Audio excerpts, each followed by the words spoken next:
We'll give it a couple of minutes. If anyone's got any questions, please ask. There's a couple down there. Oh, just thanks, Mishy. Yes, it's nice of you to say so. And I don't know what time it is there in Sydney, Australia, but thanks for joining me. It's either very early or very late there, so thanks again. So if anyone's got any questions, quickly, you can ask me, and we're going to get going. But thanks again, everyone, for joining me this morning and keeping me company on these things. It would be very lonely to sit here and talk to myself. Not that I don't do it in private, but I do. But it's nice to know there are people listening and joining in. And I hope you're enjoying the sessions and benefiting from them. Maybe maybe learning some things that you can use yourself in your own life, and maybe if you're a hypnotherapist or therapist yourself in your own practice.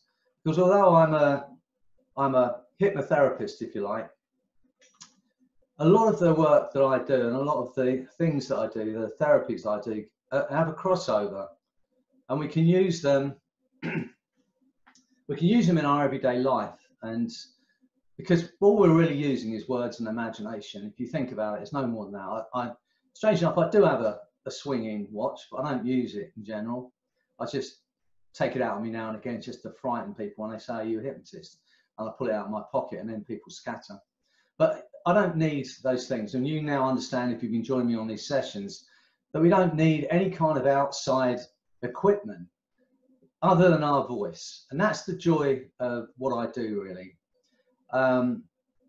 Anyone in the English speaking world, and I'm saying that, but the truth of the matter is now with technology and the brilliance of technology, we can help people all over the world. I've run courses in Brazil with 150 students who couldn't speak English, with simultaneous interpreters at the back of the room. Everyone got it, and everyone learned from those trainings. So that's the joy of it for me. Providing I can speak and they can wheel me into a room, I can continue to work. And I'm hoping that you're also seeing that as you're watching these sessions, that there are things that you can think, okay, well, I can use that in my own life, maybe with my kids or with my own clients or with the people I love or my friends.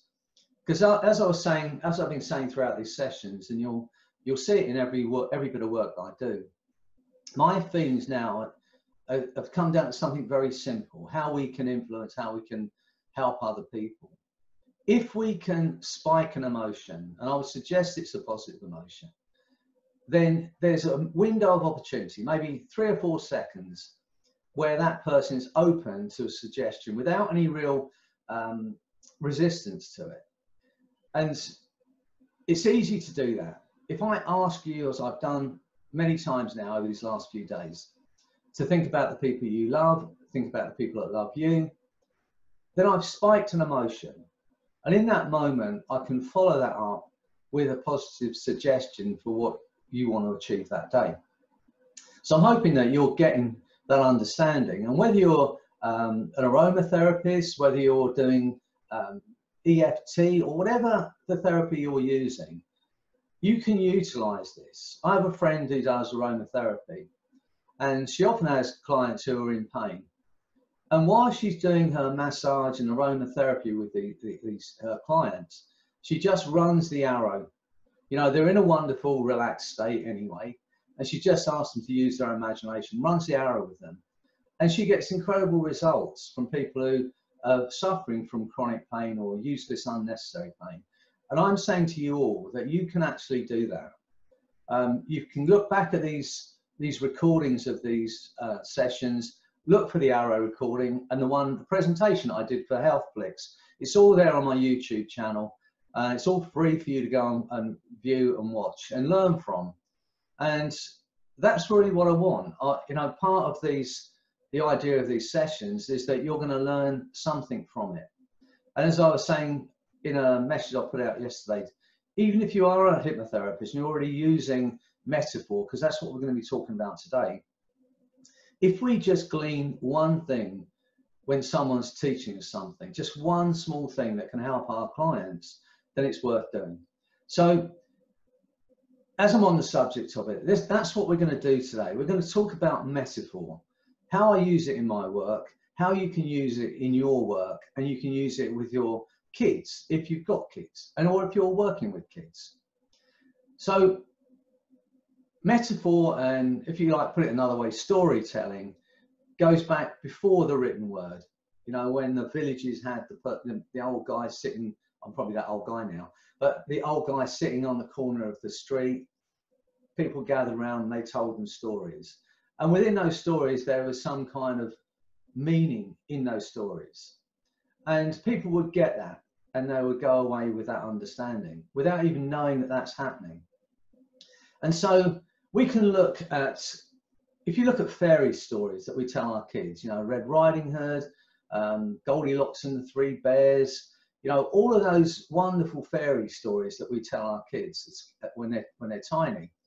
If you look at all of those, you can always see an underlying meaning. You know, we don't want to tell our kids that it's a scary world, don't speak to strangers, there are people out there who can do you damage. But we tell them about Red Riding Hood, you know, and about not stopping to speak to people on the way to our grandma's or whatever it might be.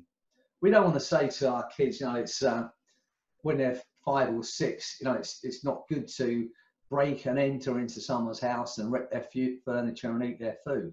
But if we tell them about Goldilocks and the Three Bears, the underlying message is that you just don't do these certain things. So we use metaphor. All of us will have done it when we're teaching our kids and reading to our kids when they were tiny. So we use it anyway. In every first session of hypnotherapy, and it doesn't matter what the client's there for, whether it's heroin addiction, whether it's smoking, weight loss, fear, phobia, panic, I am going to use a metaphor.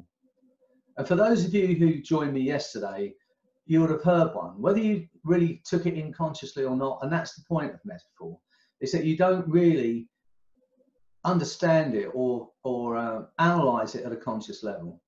The message from that metaphor should go in at an unconscious level. And that's the point of metaphor. You know, if I tell you to do something, as human beings, we're resistant to people telling us what to do. And in hypnosis, we call that, you know, a direct suggestion or a direct command. From today, you will no longer smoke. That would be a direct suggestion or a command.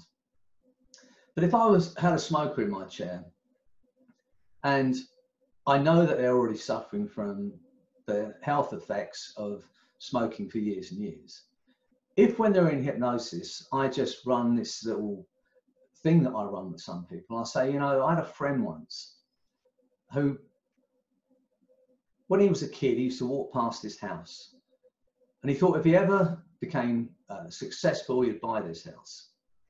And he became successful and he bought this house and he loved this house and he decorated in his favorite colors and he loved that house. But after a while, he started getting these headaches, started to feel sick. So his doctor suggested that he went on holiday for a while. So he went away for a couple of weeks and the headache disappeared and the sickness disappeared. And when he got back, he asked someone to check his house over. And he realized that there was a river running under that house and from some factory, and it was poisoning the house, and that poison had got into the house and it was killing him slowly. You know, it only took him one day to pack his things because he knew that his life, his family were worth more than any house, no matter how long he wanted it. So when someone's in hypnosis and I'm working with my general smoking things, I might run that little story by them. Because when someone tells us a story or tells us runs a metaphor past us or runs an analogy, when they're trying to express themselves in a certain way, and they use an analogy to do that, our brain does what's called a subdivisional search for meaning. We assume there must be some reason that this person's telling us this story. So our brain does that. It goes on a search for meaning and it will find something that's relevant to the problem they have at this point in time. So that is pretty much how metaphor works. Our brain is continually doing that. Yesterday, if you joined me yesterday, I ran what I call the story of the invisible barriers. For people who are psychologically stuck in some way, and we know that they can do something, but they're just, for whatever reason, not allowing themselves to do it. So that little metaphor that I ran yesterday, and I say, if you don't remember it, that's good, because you're not particularly meant to, but you would have heard it at an unconscious level. You know, and someone's in that stuck state. And it can be with your kids who don't believe they can do something, even though you know they're capable of doing something. And then I ran this little story yesterday. It's called The Invisible Barriers. And I say, I don't know if you know anything about farming or fencing, but especially those electric fences that farmers use to keep horses in. They run these wires around the field, and through that wire, they run a current of electricity, not enough to hurt anyone, but just enough to give you a startling zap. And they stretch these wires around the fields. And as those horses wander from place to place, they brush against the wire. They feel that sudden sharp jolt of pain. And being really smart and gentle animals, they pretty soon learn where they want to go, where they don't want to venture. And they learn so well after a while that the farmer can turn off the electricity. And he can even replace that wire with string. And those horses stay put, fenced in by nothing at all, by the thought that where they are is safe, providing they just stay put. An invisible barrier, an invisible boundary created by the mind. But you know, once one of those horses goes through that fence, all the other horses follow. But where to go next, that's the problem everyone faces. Not everyone knows how to solve. No one knows how a horse knows where it's going. But we do know, once it's seen the freedom at the bottom of the lane, it's really hard to rein it in. It's so much more fun just to hold on tight and see where that might lead you. You know, that's a pleasure any child can treasure. Even invisible barriers can be jumped over on the way to those goals. Now, when someone comes in and they're in hypnosis, and I'm telling them that story, and they're in hypnosis and they think, why is he talking about farming? Why is he talking about horses? Their unconscious mind will do that search for meaning. And even if it's not at a conscious level, they will get an understanding from it. Now, I might have run that story with maybe 20,000 different clients, and they'll all have got something different from it, because they're all there maybe for different reasons.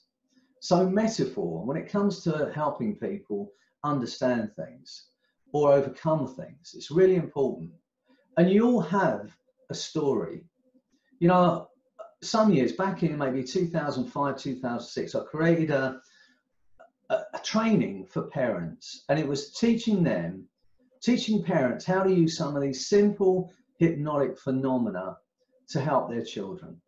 Because I personally believe that hypnosis, for want of a better way of describing it, is a heightened learning state.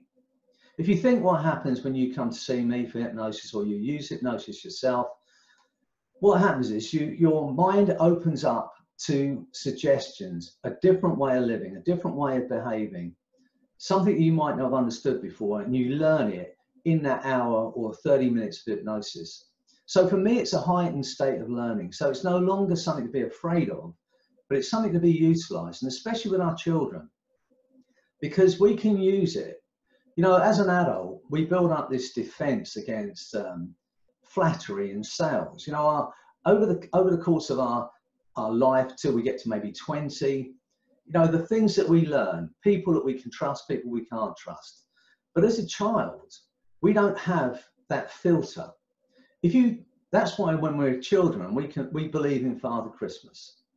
We believe in the tooth fairy. You know, the fairy stories seem real to us because we don't have that filter against what's true and what's not true. But as adults, we build that filter to become stronger, if you like. It's called, I think they call it the critical faculty. That bit over our brain that protects us against lies, flattery, and all those kind of things. But what happens when you're in hypnosis? If you like, you can imagine this tight net filter over your brain, which is filtering out the things that might harm you or hurt you. When you're in hypnosis, if you like, that becomes porous or perforated. So suggestions can go in, but the kids don't have that filter. They're already using their imagination, and they're phenomenal at it. So when we've spoken about this today, what I'd like you to do, if you've got children yourself, and the reason I'm running this session today, because it occurred to me yesterday that we as adults, we understand to some extent what's going on around the world. And for even as adults, you know, worrying about how we're going to earn money in the future, worrying about whether we're going to get this virus, whether we're going to affect someone else, how we're going to live, all of those things at this point in time are causing stress and anxiety for quite literally billions of people. For kids, even though they might not understand at that level that we understand, they will feel from us that there's something not right. And so the reason I'm doing this session today and talking about metaphor and how we can use it to help our kids is because we can, without saying, oh, this virus is this, and this is what's happening in our life, and this is frightening, and this is dangerous, we can, and you can, put together a story. It doesn't have to be, you know, an 80,000 word book. It can be an A4 piece of paper, that with the outcome of that story being the outcome you want for your child. And if the outcome that you want is that they understand that they're going to be safe or that it's going to be okay, then that's a good enough story. As I was saying, back in 2000 and 2006, I started this training for parents. It was called Potentiaru. You can look on my YouTube channel, you put Potentiaru in, it's the Japanese word for potential. But you put that in and you'll see the BBC covered this training that I was doing and the effects it was getting. And anyway, when I asked the parents, and there may be 40 parents on that first training course, to write a story, pretty much every one of them said, no, I can't do it. I'm not any good at storytelling. But when they went home and had that for their homework, and they actually sat down and took the time out to write a story with something that related to their own child and the problem their child was having, when they brought those stories back and they read them out, and they were only like A4 sheets of paper, they weren't reams of story. There were people in that room, women in that room that were crying. Now, these people didn't think they could write a story, but they could. And you have a story within you. And you can if you want it. It doesn't have to be a fantasy. You can use an ancestor. You know, if you had someone, you know, a grandfather or an uncle that was in the Second World War who went through some kinds of trials, and you've got a young son, and you tell them about that ancestor and how they went through those trials and how they came out the other end and they were safe and they were braver, or whatever it is. I'm not telling you what you should write, but I'm saying to you, we can use storytelling to help our kids. We can use it to help the people around us. You know, when I run my quit smoking sessions, I run this metaphor every single time, and it's true how it came to me. Back in the late 1990s, my son Anthony gave me a book, and it was called Zen and the Art of Motorcycle Maintenance. And he said, Dad, you need to read this book. It's a cult classic. It's written by a guy called Robert Pirsig, and he wrote it back in the 1970s. It's a bit of a hippie book, but the story is him and his 12-year-old son riding across America on a motorcycle. But he uses the motorcycle and the maintenance of this motorcycle as an analogy, if you like, or a parable for life itself.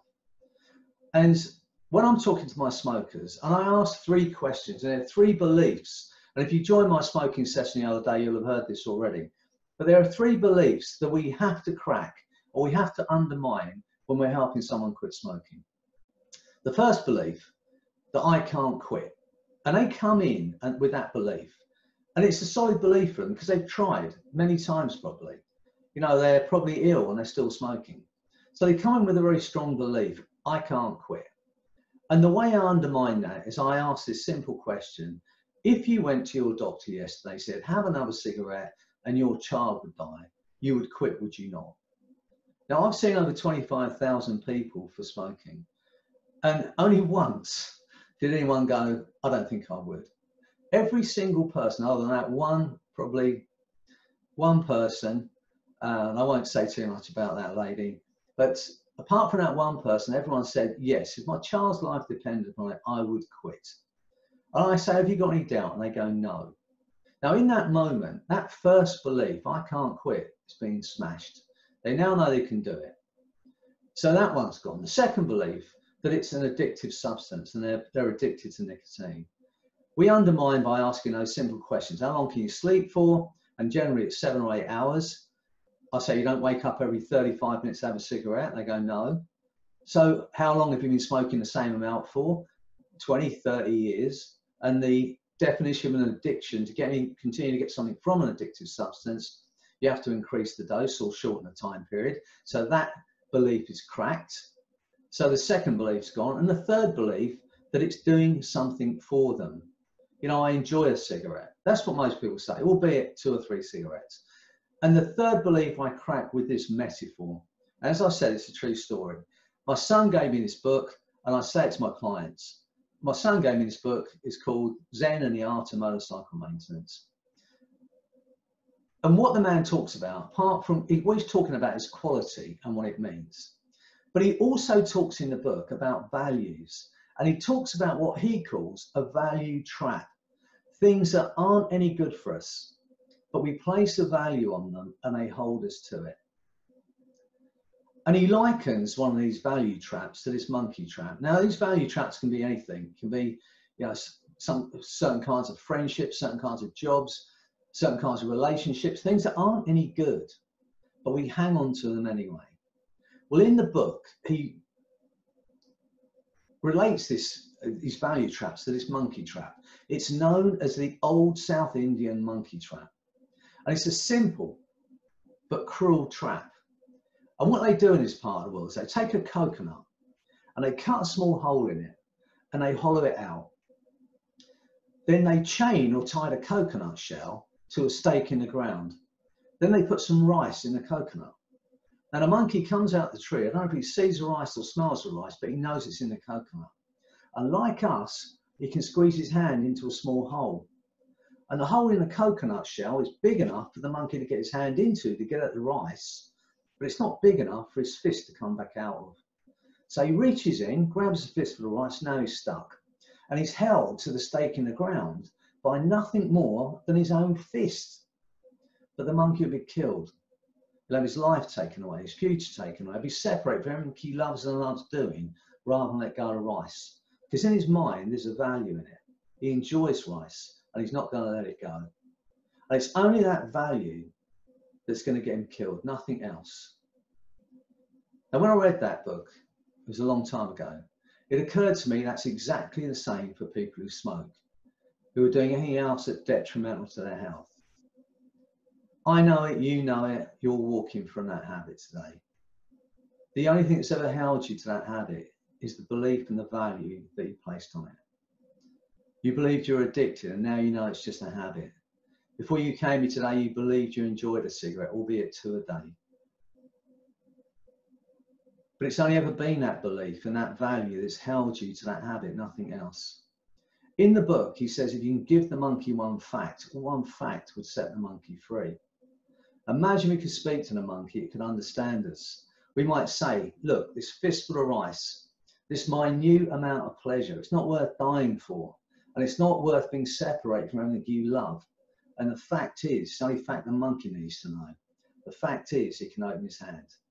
If the monkey understood us and believes it and go, no, you're right, he'd let go of the rice, pull his hand out of the coconut and be back in the trees. Now, there is one fact, if it were to occur to you, would allow you walk away from this habit forever. And then I get back into the fact that, remind them that they said that if their child's life depended upon it, their wife's life, their husband's life depended, they would quit. And then I suggest that their lives absolutely depend upon that happening today. So running that little analogy, that little metaphor during that smoking session, without saying to them this and that, they're getting that message at an unconscious level. So today I'm going to run just a couple of little metaphors with you. You don't have, well, you will go into hypnosis, because what is hypnosis other than taking the time out, closing your eyes, listening to my voice? I'm going to run them just so you have an idea of what it feels like from the inside, how that works. And then you're going to do this for yourself. And I'd like you to do it and understand that you're capable of doing this. In fact, when we do a little bit of hypnosis, I'm going to eliminate any of your fears or doubts about your storytelling ability. And who knows, one of you might even write the novel that's going to change people's lives forever. So, as I said, I hope you get the understanding here. This is just about communicating at a different level. If I'm not particularly a religious man, but I was brought up and I did go to Sunday school till I was 14 or 15. So I've listened to a lot of the stories in the Bible. Now as a man, and especially as a hypnotherapist, you can look at those wonderful stories in the Bible at a different level, if you like. You can take them as fact, and that's what happened in reality, or you can look at them as wonderful metaphors for life. If you think about the Good Samaritan, the underlying communication from that is that we can help. We shouldn't be any separation through race or creed or nationality. We should help our neighbours. We should help each other. So a beautiful communication to get across. You can look at Daniel in the lion's den about overcoming fears. You can look at Samuel and Delilah, the story that Samson and Delilah, and look at that story as a story about the power of love and what love can do to us. So the prodigal son. I mean, I can go on, but there's some fantastic, beautiful stories in the Bible, and if we can look at them as this actually happened as fact and that was true, or we can look on it as they were probably meant in the first place as ways of communicating different ways of behavior, better ways of behavior, more positive ways of behavior. But we have these wonderful stories around us, and you have them within yourself. So I'm going to ask you today to just think about it. Even if you haven't got children in your life, maybe think about using metaphor and creating your own metaphor in your own work, or even with the people around you, because it's a very powerful tool. When we first learned hypnosis, when I first started learning hypnosis, and I read about direct suggestion, indirect suggestion, embedded commands, all of those things which sound phenomenal, and they are. But indirect suggestion is purely storytelling and metaphor. When we tell a story, or we run a metaphor, or we run an analogy of something, then what's happening there is that it's an indirect suggestion for change. I hope you're getting this, and you can look at it again and we can talk about it again. And if you're interested in that course I ran back in 2006, 2008, the Pope and Cheroot course, then let me know, email me, and I'll send you the manual that I had at the time. And if you're interested in doing that in your own work, if you want to go out and help parents help their children with some of these wonderful hypnotic techniques, then let me know and maybe we can do something together. But look, for now, I want you I'm going to run the invisible barriers. So I want you to think, before we start this, think of something that you want to achieve that you're either self-sabotaging yourself or you're just not getting around to doing. And then we're going to run this thing and we'll just see what happens in your mind, okay? Look on it as a little bit of time out for you. I'm going to run a couple of things with you. And these, as I said, these stories I've run with thousands and thousands of people with, an array of different problems, and they get something from it. So each of you out there are going to be thinking something different, be something else, something you want to change in your life maybe, as I run this with you, okay? So what we do is this: when you're ready, just sit comfortably. That's right. Place your hands separately. Make sure you're comfortable and you're in a safe position. And as they say in storytelling, if you're sitting comfortably, then I'll begin. Okay, take a deep breath in. As you breathe out, just allow your eyes to close. Only as quickly as you're ready to let go of any unnecessary blocks or boundaries or limits in your life. That's right. Once again, just Allow that relaxation to go down through your body. You know how to do this now. If you've been in these sessions before, then just listen to my voice and let my voice take you into that space. Imagine you're just dropping down through space and time. Just for a while. Nobody wants anything. No one expects anything.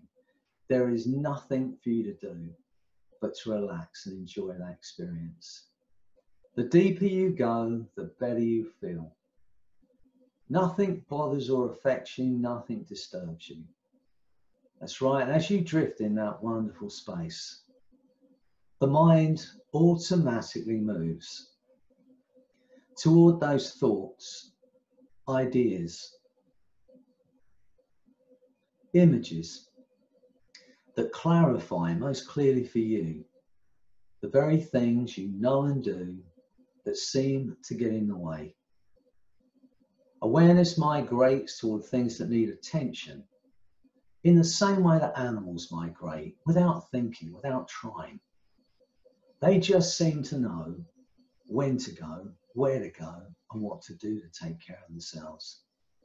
An inner voice, an inner awareness that moves the birds, the animals, from one place to another, that makes them restless, something not right, that draws their attention toward that uncomfortable feeling and sets them in motion. And they move hundreds of miles, thousands of miles, taking care of their young, taking care of themselves. No one really knows how it feels to be a bird or a dolphin or a butterfly that suddenly knows the time is right for a change, that suddenly knows the exact change needed. But we can relax and imagine how it might feel to gradually, suddenly recognize that feeling that something needs to change, and it needs to change now. And to know without knowing what needs to be done, to be told without hearing by the inner voice, the inner feeling, do this now. And to have actions flow from those feelings, responding effortlessly, automatically to that inner voice that tells us what to do and when and how to do it. To be born with that knowledge, to trust that feeling, to be so comfortably aware of yourself that everything becomes easier. Though no one ever imagined that traveling 1,000 miles was easy, even though the decision to go seemed to take no effort at all.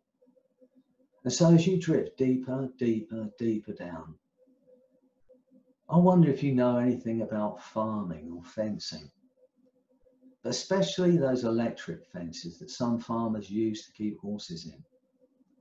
They run these wires around the field, and through that wire they run a current of electricity, not enough to hurt anyone, just enough to give you a startling zap.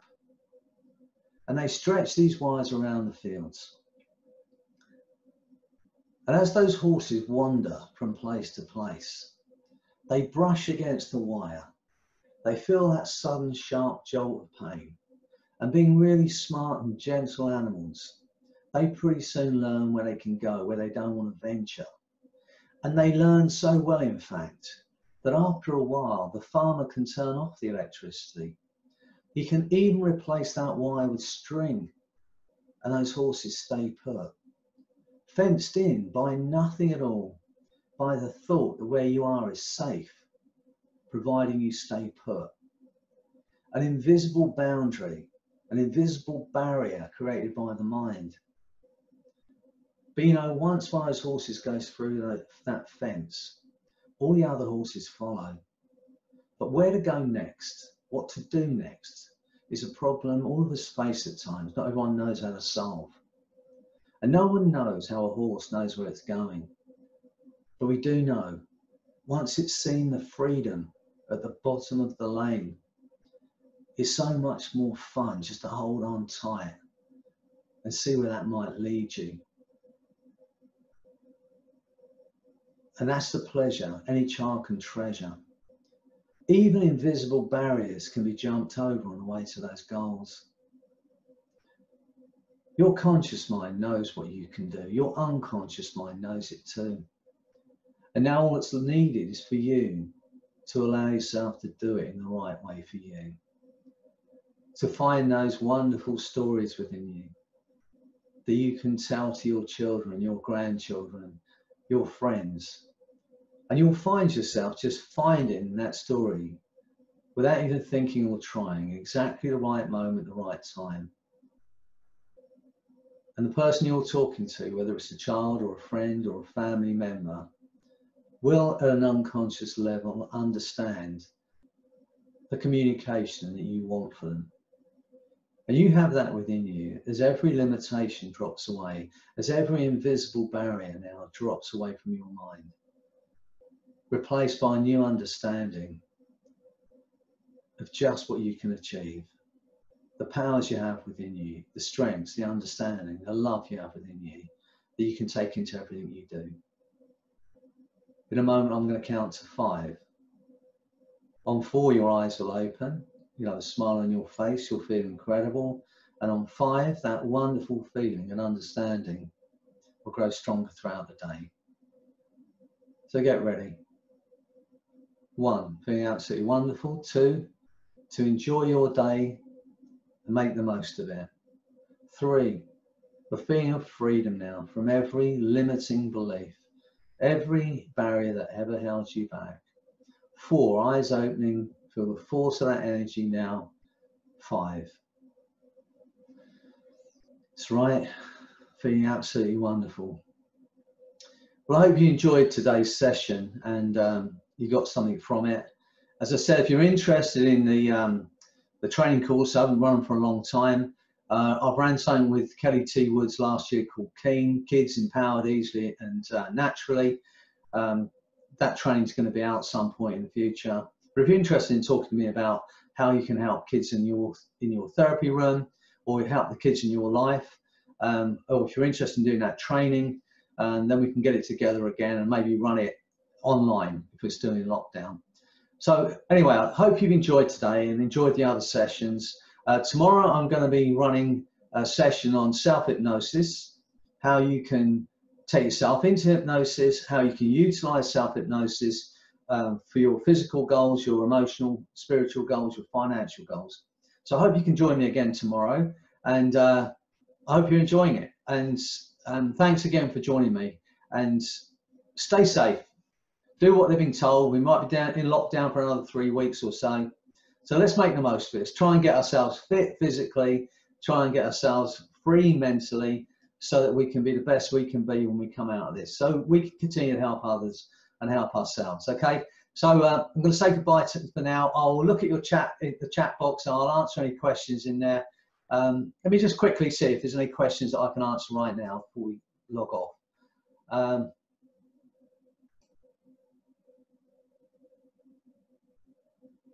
Right, someone's just asked me, can you tell us again about how the negative words affect our mind, body, subconscious? We talked about it a few days ago. Okay, right, so that's from Bridget. Okay, so if those of you who are still with me and interested in this, what Bridget's asking about is how we use negative language and how it affects us.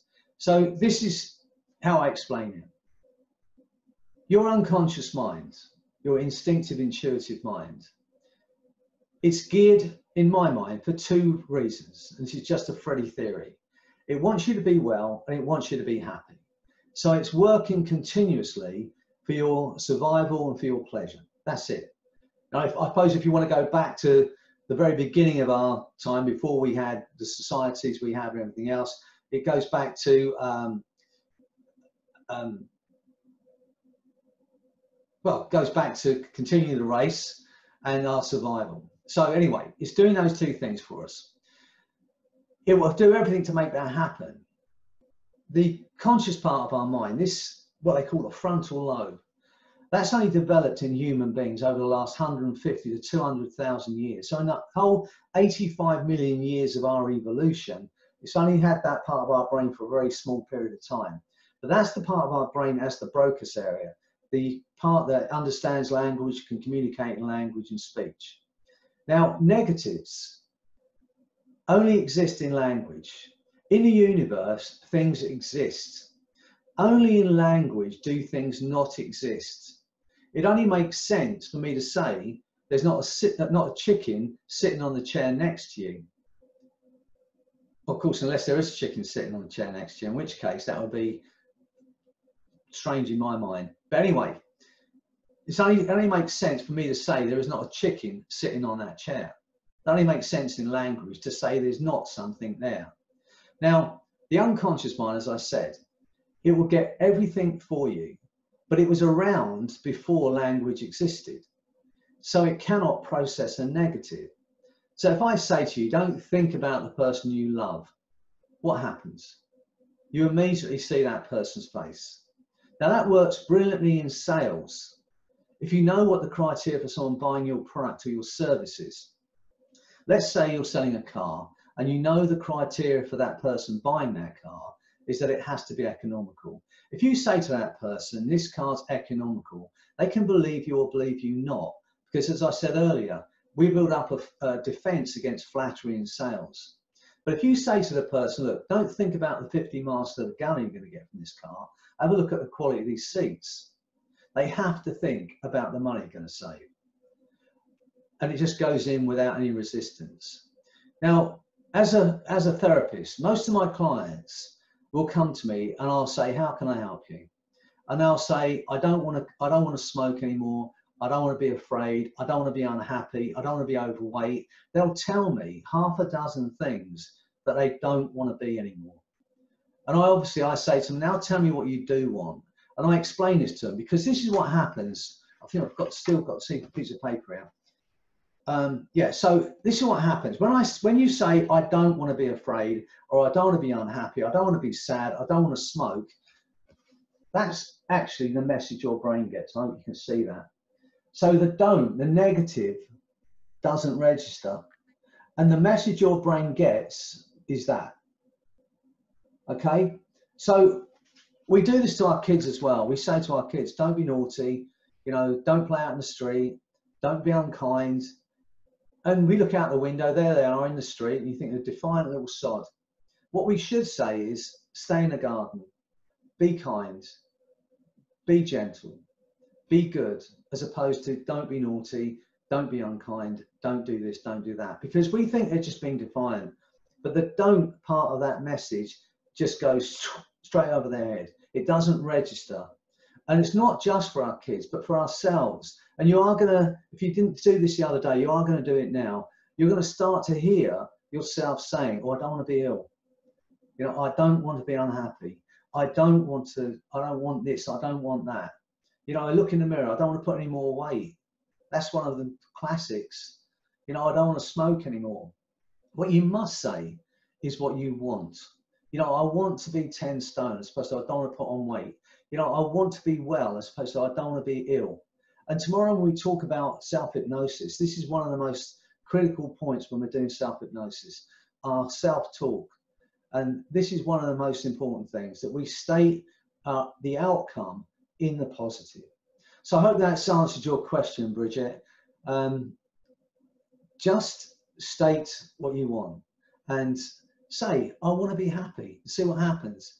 Say, I want to be well and see what happens. Because your unconscious mind, from the moment you draw breath to the moment you die, is continually working for you. And it only is ever working to the best outcome. It wants that for you. And given the opportunity and the right direction, it will make that happen for you. Let me just say quickly, when we're doing our self-talk and we're giving ourselves suggestions, think about your unconscious mind like a 7-year-old girl. If you were to ask a 7-year-old girl, because I don't know, I've got granddaughters and you might have daughters yourself. You might have been a 7-year-old girl yourself.